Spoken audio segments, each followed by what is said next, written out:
We're here with Chaz Middleton, and a very interesting airplane, Chaz, that you own here and fly. We had the privilege of seeing this at the Flying Cruise in Marion last year. Tell us a little bit about yourself, Chaz, and what got you interested in this type of airplane. Well, I'm from Fort Wayne, Indiana. I'm a dentist here in town. Well, I enjoy flying. I love airplanes. A friend of mine flies at classic jets and got me interested in flying classic jets. So this one came up for sale and I bought it, and he taught me how to fly it. His name's Dave Van Leer. Maybe you've heard of him. And I've had it for 4 years. I have a good time. Go to some air shows in Oshkosh and Marion in particular. Well, we appreciate that. And well, tell us a little bit about it. It's what is this called? This is a Casa Saeta. It's a Spanish ground attack and primary trainer for their Air Force. And they retired these in the early 1980s.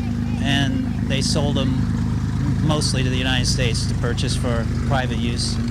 You told me just a few days ago you were down to Athens, Georgia. Right. How long would it take you to leave Huntington here and fly down to Athens? It takes about an hour and a half to get down to Athens. It's about 400 nautical miles. I cruise about 275 knots is what I file for, and I burn about 300 gallons worth of fuel doing that. So you can go up to the flight levels. It is a pressurized airplane. It's pressurized and it's certified for 40,000 feet, but I fly usually in the low 20s. It's a good altitude for this airplane. You get a lot better fuel burn. Down low with a jet, this jet in particular on takeoff burns about 250 gallons an hour. Up at altitude in the low 20s, you can get that down to 125 easy. So you're burning half the fuel and you're going a lot faster up there. So that's the way to cruise. So you like to get up as fast as you can? If I'm going cross country, and I don't do much of that. Most of my flying's right here around Huntington, and little aerobatic practice and fun, just fun flying. What year was this airplane built?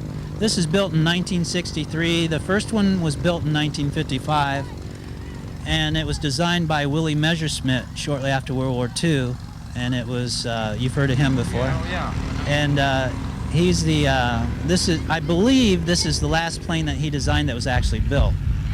So there's a lot of German engineering in this. It's a very strong plane, easy to operate, easy to maintain, and it's easy to fly.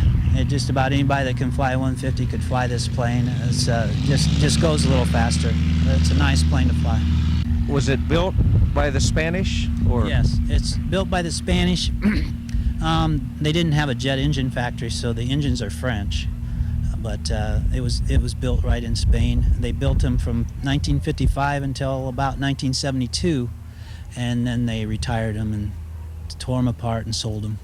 How many, do you have any idea how many might be flying in our country? You know, I'll bet there's at least 30 to 40 of these out there flying right now. And then there's a few still in the boxes that can be purchased if you're lucky enough to find one. And you can have somebody put it together, or you can put it together yourself. They are in the experimental category, so you are able to work on them yourself if you know that much about mechanical work. I don't work on it myself. Fort Wayne Air Service here does a lot of my work, and there's a couple other mechanics I let work on it. Well, it's a very interesting airplane, and we appreciate you sharing it with us. People really enjoyed it over in Marion, and we hope you'll think about coming this year to the Marion Fly and Cruise In. Oh, I'm going to be there. Thanks a lot. Okay, thank you, Chaz.